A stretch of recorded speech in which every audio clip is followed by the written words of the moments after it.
Hello, Smegheads, and welcome back to Smug Mode, a podcast where we talk about the British sci-fi comedy classic Red Dwarf. I'm Ben Gilman. As always, I'm joined by Tom Hill. Hey. Dan Ryan. Wind 40 knots and variable. And Troy Salmon. Yeah. And today we're here. Well, Series 5, Episode 4, Quarantine. Smug Mode is now engaged. Woo-hoo. Yeah, finally got it on the 15th take. So the plot of this episode is after investigating an abandoned research complex on an ice planet, Lister, Cat, and Crichton return to Red Dwarf, only to find Rimmer has been infected with electronic virus and has taken over Red Dwarf. Lister, Cat, and Crichton have been sentenced to quarantine for 3 months. This feels like a timely episode, doesn't it? So what did you guys think of this one? Can I just say before we start that, ladies and gentlemen listening to this, when Ben says 15th time, he's being generous. I just wanted to mention that before we moved on, if you didn't believe that we were saying that. Sorry. Well, if you didn't go whoop, I would have had to concentrate on it. So serious commitment, ladies and gentlemen, we really do, because we do the intro to this show over and over just to make sure it's perfect. We actually do spend a longer time starting this show than we do completing it every single time. That is pretty much the truth, yes. Very much so. Yes. What we're going to do for Christmas is... I wasn't actually trying to pick on you there, Ben. I was merely just, for clarity's sake.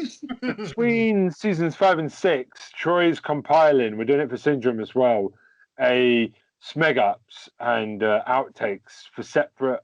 Troy has all these. So we're going to do between seasons 5 and 6, or for New Year's Eve, we might just, between episodes 4 and 5 of season 5, have a Smeg ups for the first week of January. It's something that Troy's working on.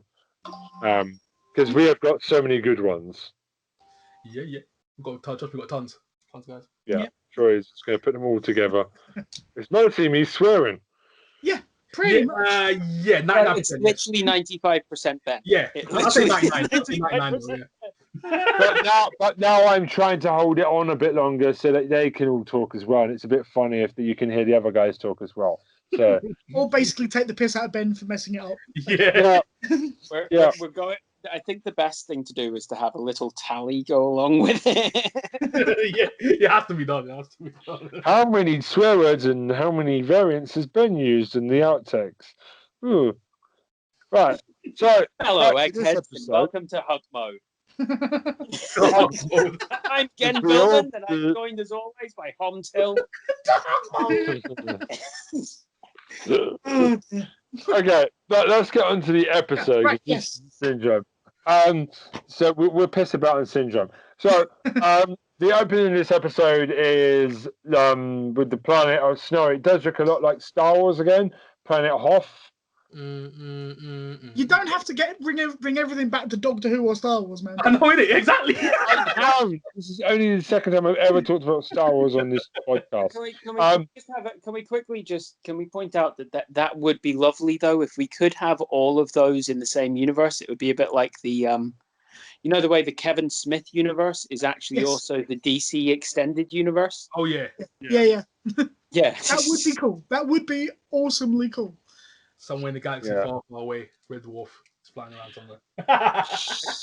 Even more so, I'd love to be in the middle of the Death Star and just walk around the corner and there's Jay and Silent Bob just hanging out.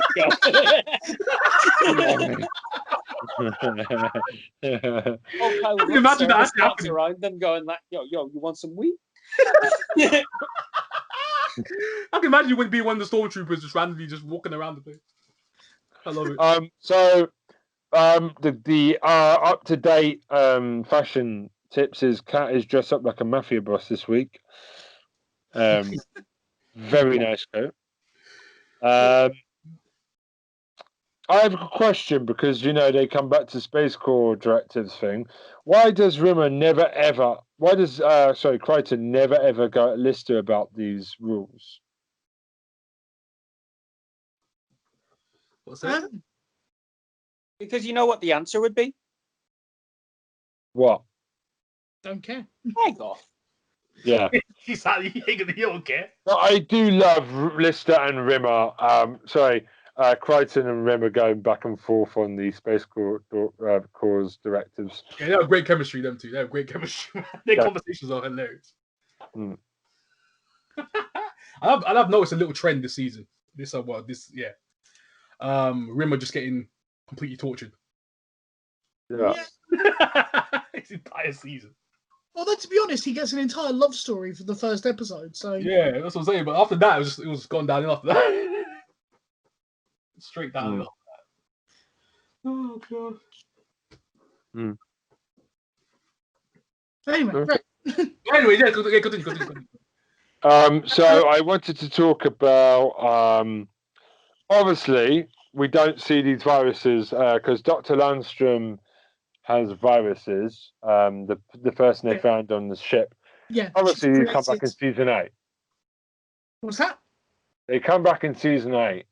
They do, yeah. Basically, the idea of positive and negative viruses and her identifying strains of like luck and sexual magnetism. Things like that. Oh, they're brilliantly used in season 8 because that's. I wish I knew what the other two were, though.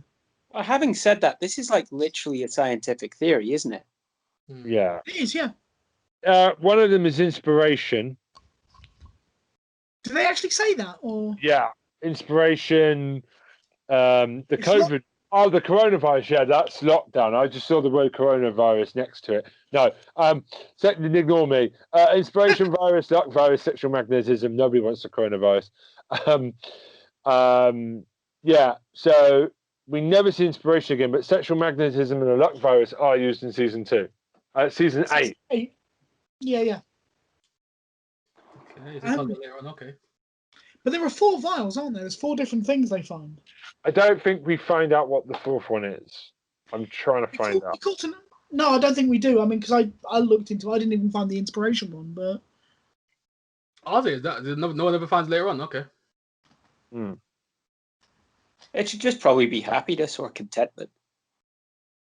Possibly. I mean, they do talk about that thing of waking up when your life's gone to shit and feeling inexplicably happy. So that might be them describing one of the 4 without knowing they're describing one, I guess. But it's a minor point. It'd be interesting to know what those luck viruses were, or those positive viruses were. Okay, which one would you take? If you had the choice, you could only have one. Luck. Thank you. Straight up. Well, luck all day. That's tricky. Because I don't need the sexual magnetism. Well, me neither. Luck all day for me. Luck. We're all sexy beasts on this podcast. I have the sexual magnetism already. It's called guitar.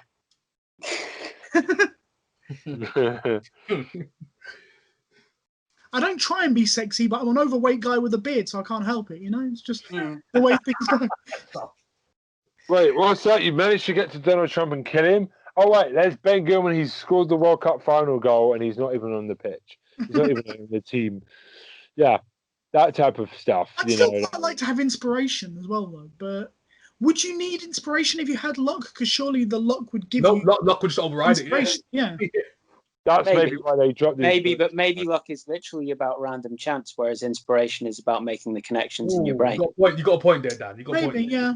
Yeah, I think I'd honestly choose the inspiration one just because of personal preference. Well, that's because you're always looking for your next muse for your music and your writing and exactly. Yeah, it makes sense. Know what? It makes sense for you. Well, you know what, Dan? What Dan said there, inspiration, because when you're inspired, technically that's another type of luck. Yeah. So when you're inspired, it's like boom, I'm inspired to do something, just comes out of nowhere. Yeah. So technically, that's another type of luck version of it. Like, I'm inspired to steal your bloody nicely multicolored hoodie one day, Troy, when you're not looking. No, that's just because you're a klepto, Ben. Yeah, so to get back on track, Crichton's handheld computer, when they go to the ship, does look like an air hockey paddle. It looks a bit cheap, but it's from previous episodes, but I didn't pick up on how cheap it looked. It looks like he just needs to start playing air hockey any moment.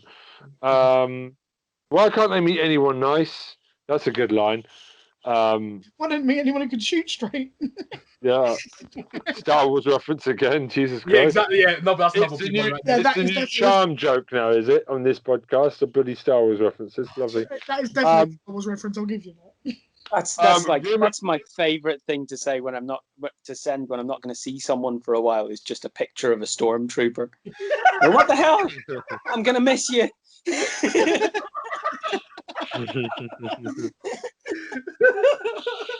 Oh, God, that's funny.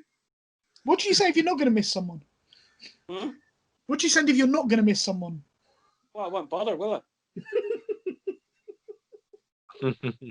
Fair enough. Oh, Dan, you killed me, man. That's not true. That's funny. Dan has completely, on this episode, derailed us brilliantly, I may add. We've barely spoken about this episode. And it is Oh, we've all done it. That's very bad. This is going to be a 45-minute episode, kids. Put yourselves in. Better grab a biscuit. Let's get back or a on cup of tea. point and actually talk about the episode. Yeah, the Okay, so So- I want to talk about Rimmer is a dick because last week they saved him. But that's typical of Rimmer, isn't it? You also don't know how long it's been since that happened. Yeah. So that could It have been could be months. the next day. He could still be sore. Either way, the same. Yeah. But also, he's right. Crichton has got ideas above his station because he's done things well beyond what his original remit was.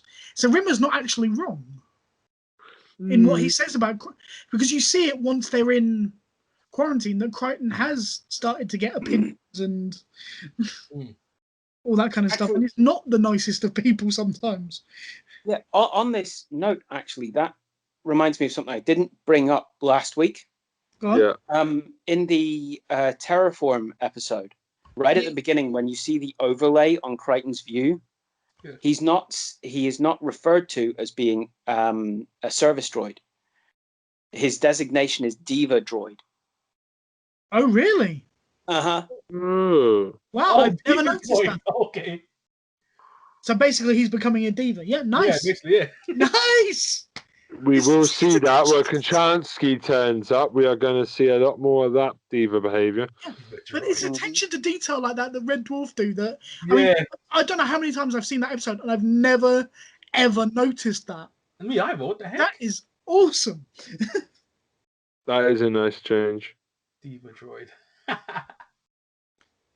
Oh, we'll get to that in a couple of seasons. He is getting ideas above his station. He really, like, but at the same time, you see why. Well, yeah, because he's useful to the crew, and his knowledge is in excess of probably all of them.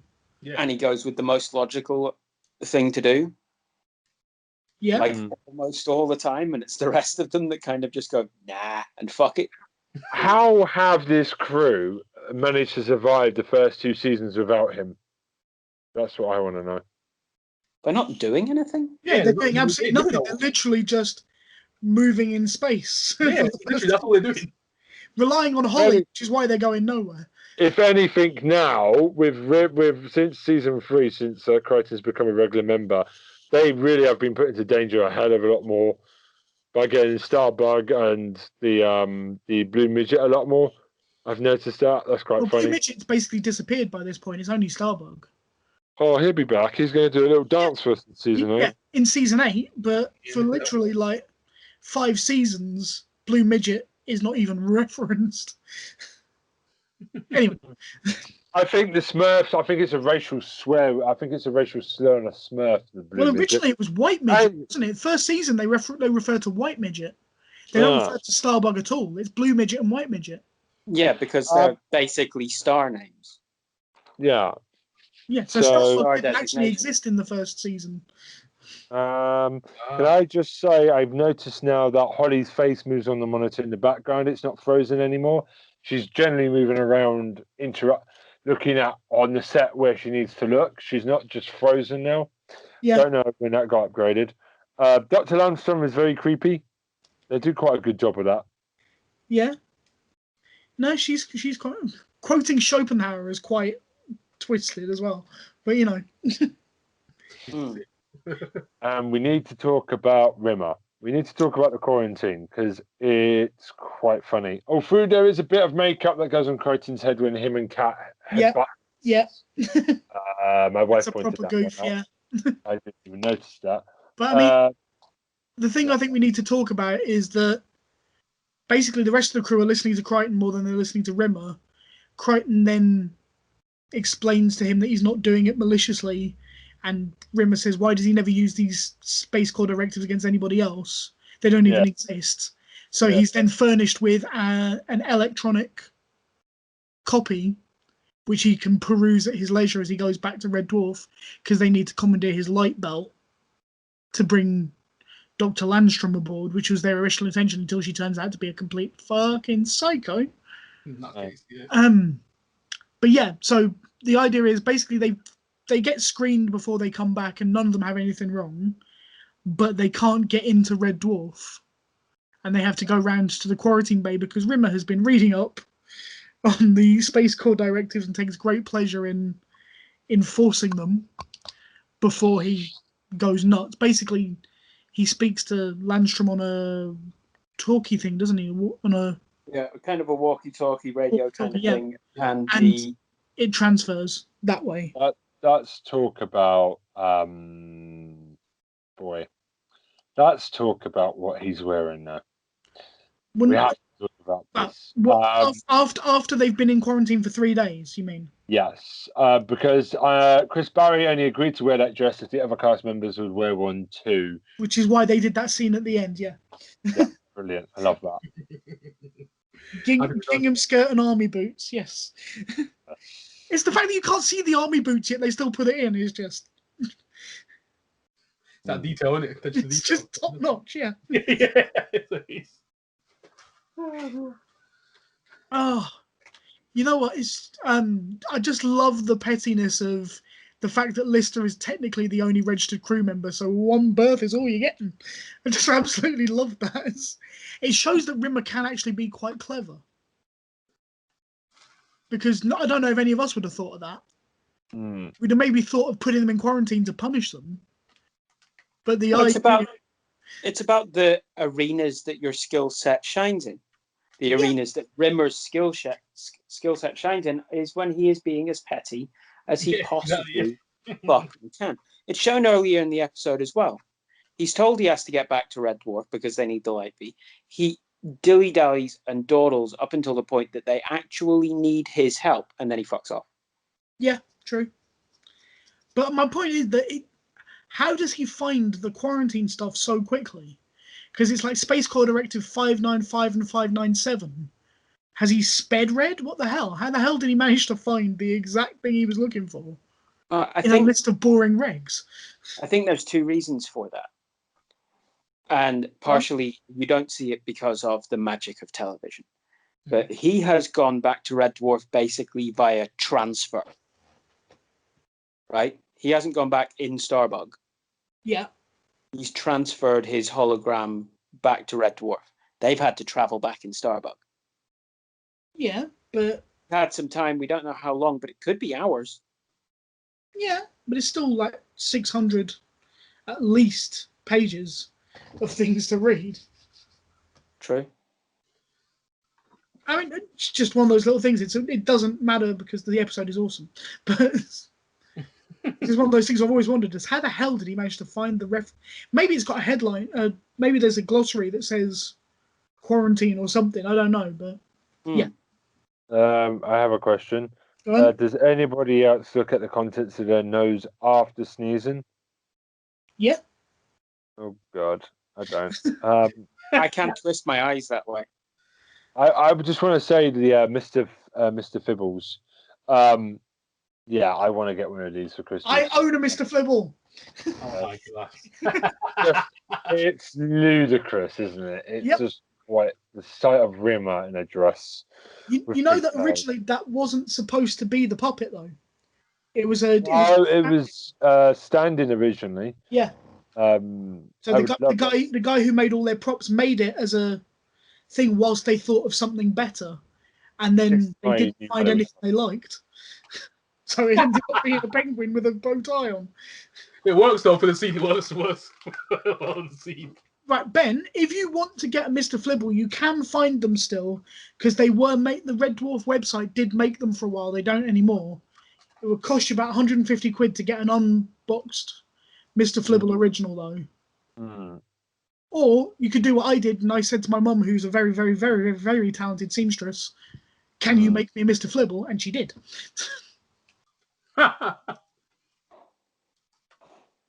But yeah, I'll have to ask Alison. I can ask my mum if she'll make 3 more Mr. Flibbles if you want them. Yes, please. Lovely. Because I do want one just to know my wife with. Do you want a gingham dress as well? No. Although it could be my next Halloween costume next year if things are back to normal. Yeah, go on, I've never been able to find one in my size, to be honest. I reckon I could. I can get it specially made for you. Once again, as I said, fantastic seamstress. That's my Halloween costume for next year done. Yeah, no pants or anything. Just gonna be like Scottish style. I can visualize Ben right now. I'm gonna do it Scottish style. No pants under the skirt. Just so you're aware, Tom, so you can send it for your mother. My measurements are 38, 40, 40. Any fans?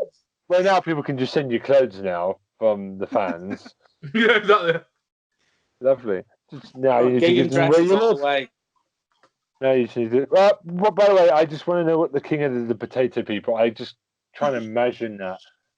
It's a great line. I would just love to know potato people. I get like Mr. Potato Head from Toy Story vibes. Basically, if you want to know what the king of the potato people looks like, just imagine a slightly better looking Wayne Rooney. Oh my god. Or a slightly worse looking Donald Trump. Oh my god. I wouldn't go that far. He's the king of the tangerine people. Oh yeah, true enough. All right. He looks like did you ever see that film, The Wizard of Oz 2, the second Wizard of Oz film? Return to Oz. There's a character in it called Jack the Pumpkinhead. And it is basically Donald Trump. Anyway. I can't remember and we have sidetracked yet again. Sorry. Yeah. Anyway, yeah. So the guys in quarantine who normally get on with each other, boys from the Dwarf, just end up killing each other. Boys from the Dwarf. I also love the fact that Lister's been crocheting in those 3 days. Yeah. So it's the once again typical Lister thing to do. Yeah, exactly. It's just so random. This is this is a very, like, even in comparison to what we usually have, this is an incredibly dialogue heavy episode. There are reasons for that. Basically, whenever they did a series, they had to kind of pitch that some episodes were going to have big budgets and some had to have very small budgets. This was a cheap one. This was one they promised was going to be the lowest budget possible. So that's why they kept it to a couple of rooms, and didn't do much else with it. Okay. But yeah, it's the one 3-minute scene in quarantine took them nearly an hour to record because the cast kept falling apart. I just realised I'm looking at this the dialogue between Rim and Lister. He's actually I got this, but I forgot. But it's not in my notes. Oh yeah, actually, it is Clever Rimmer. He actually, when he's talking about the king of the potato people, he then he goes, "Do you have a magic carpet?" Yeah, little 3-seater. Let me get this straight. You want to fly a magic carpet to see the king of the potato people and plead with him for your freedom, and you're telling me that you're completely sane. That's quite clever. That's really clever, Rimmer. I got that now. That's really clever Red Dwarf writing right there. That is genius, yeah, because he sounds absolutely insane when you put it back to him, yeah. But all of the answers are perfectly reasonable when he's asking the questions. Yeah. Because they're trying to, they think they're humouring him. Yeah. Yeah, no, it's genius. Genius. I'm a crazy man.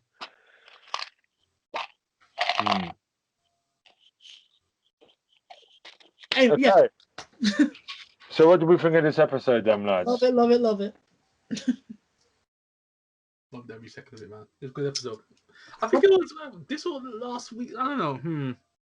This is probably my second favourite of this season, and we haven't got to my favourite yet. Yeah. I don't know. I think this was this is the one I remember best out of all of them. It's the gingham dress, man. Yeah, it is. And Mr. Flibble. Yeah. I think it's absolutely fantastic. I think there's a lot of the laughs per minute is up in this episode in comparison to quite a few of them. Yeah. And that's usually a good indication of it being better.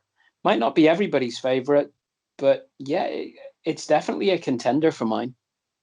It's contender. Like I said, this is probably my second. Sorry, Troy. Oh, I mean overall. I mean out of all of them. Oh, wow. Oh, overall? Yeah. Wow. That's a hell of a statement. Damn. Okay. Got you. It's up there. It's way up there. 10. It's up there. It's high. It's high. Easy. But this season, let's say... I'm with Tom, second. Second in the season, for me, yeah. Yeah. The last episode of season 5 is virtually unbeatable, in my opinion. Yeah.